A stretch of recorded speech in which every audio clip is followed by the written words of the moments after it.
everything has been a learning experience for me, and I take everything as a learning experience, and I look to grow from it. Sure. And you know what? That's why I keep growing. So stripping that all back to the start of your career, a man with a dream, you know, training in the gym day in, day out. If somebody said to you, you'll have, or you'll be as successful as you are now, what would you have said back then? I believe you. That's what I would have said. Because I did believe. Yes. I believed in it. I had very few people who told me that. I had a small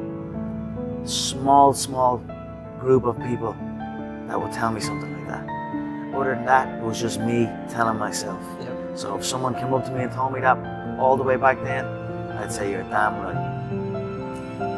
The world might say you are not allowed to yet. I waited a long time out in the world before I gave myself permission to fail. Please, don't even bother asking. Don't bother telling the world you are ready. Show it. Do it. What did Beckett say? Ever tried, ever failed, no matter. Try again, fail again, fail better. When I was a teenager, I read some words that I found extremely powerful that I've been carrying with me ever since. And those words were from our 26th President of the United States, Theodore Roosevelt. So just indulge me for a second. It is not the critic who counts, not the man who points out how the strong man stumbles, or where the doer of deeds could have done them better.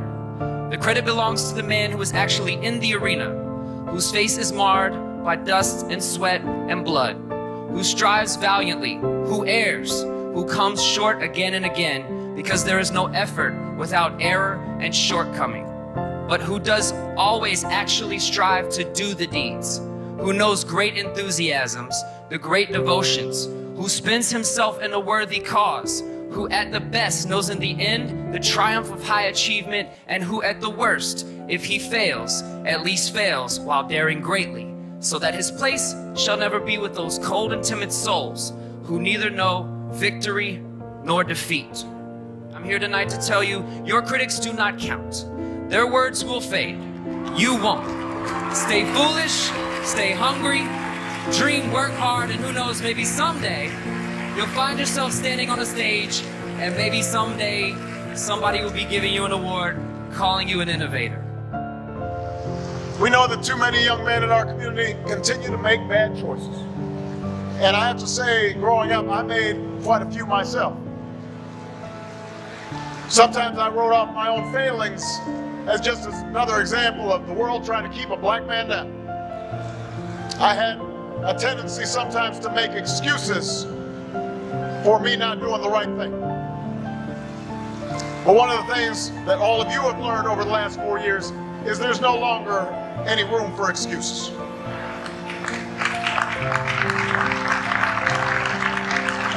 I understand there's a common fraternity creed here at Morehouse. Excuses are tools of the incompetent, used to build bridges to nowhere and monuments of nothingness. Well, we've got no time for excuses. Not because the bitter legacy of slavery and segregation have vanished entirely, they have not. Not because racism and discrimination no longer exist. We know those are still out there. It's just that in today's hyper-connected, hyper-competitive world, with millions of young people from China and India and Brazil, many of whom started with a whole lot less than all of you did, all of them entering the global workforce alongside you, nobody is going to give you anything that you have not earned. Nobody cares how tough your upbringing was. Nobody cares if you suffered some discrimination. And moreover, you have to remember that whatever you've gone through, It pales in comparison to the hardships previous generations endured, and they overcame them. And if they overcame them, you can overcome them too. I would say to continue to work hard and don't give up on your goals. And I know for me, like I said, I grew up watching my family struggle, and I grew up with a family that was successful but not born successful. And I believe with hard work and with a goal and love and positivity, then eventually we're going to be fine. I believe, and I learned very young from my parents, absolutely, that you don't try to build a wall. You don't set out to build a wall. You don't say, I'm going to build the biggest, baddest, greatest wall that's ever been built. You don't start there. You say, I'm going to lay this brick as perfectly as a brick can be laid. There will not be one brick on the face of the earth that's going to be laid better than this brick that I'm going to lay in this next 10 minutes. And you do that every single day, and soon you have a wall. And I think psychologically, the advantage that gives me over a lot of people that I have been in competition with in different situations is it's difficult to take the first step when you look how big the task is. The task is never huge to me. It's always one brick. Me too. I honestly believe that if you're focused and passionate and driven, you can achieve anything you want to achieve in life. Because I honestly believe that. Because you'll figure it out. You know what I mean? And this year was the first year that I said to myself, E.T., enough is enough. Right? Look, yesterday, I made my last excuse yesterday, and I'm talking to somebody. The reason why you have not become successful, the reason why you are not like a locomotive, the reason why you're not having success in your life is because every single day you got an excuse. And I need you to do me a favor. I made my last excuse yesterday, my last reason. I came up with my last reason yesterday of why I can't do what I'm supposed to do. And so I need you to do me a huge favor. All your excuses, all your good reasons, everything that's keeping you from doing what you're supposed to do, I need you to put it behind you and say, yesterday was the last day for that foolishness. Yesterday was the last day to say, I don't have enough money to do this. I don't have enough money to go to school.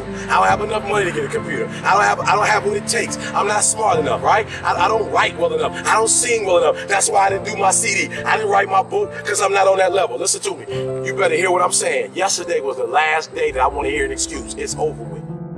Whatever it is, doesn't work out, get up. I lost 2 elections. I was the youngest former governor in American history after the Reagan landslide. I had one guy appointed to the cabinet walk across Main Street in Little Rock to avoid being seen shaking hands with me for fear that the guy that beat me would fire him. That was a humbling experience.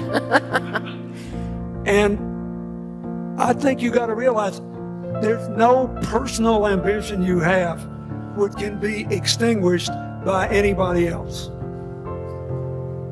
Only you, by giving up your dreams, can extinguish them.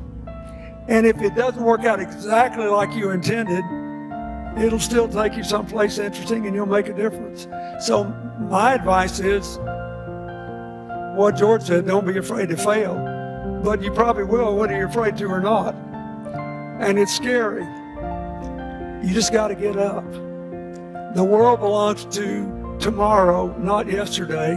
Don't give anybody else permission to take your life away. Just keep living and keep giving.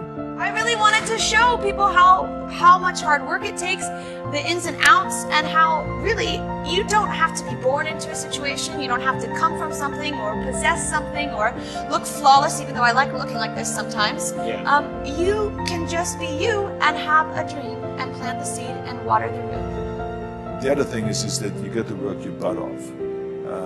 If you think that you're going to go and accomplish something really special and be the best in anything in the world, if you think you can do it without working, you make a big mistake. Because no matter what I did, if it was in bodybuilding or in acting or if it was in the political arena, it always took a lot of work. And you got to put out and you got to, something make a lot of sacrifices. Notice, if If you're not willing to work hard, forget about it. So there's another rule that is very important. I think another one is just don't be afraid to fail.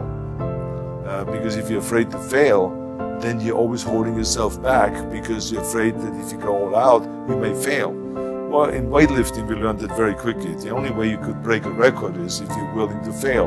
That's when you put on more weight, you try it, sometimes you would not be able to lift it, which has happened to me many times, but eventually, when you train hard enough, you will lift it. So don't be afraid to fail. I mean, how far can you fall?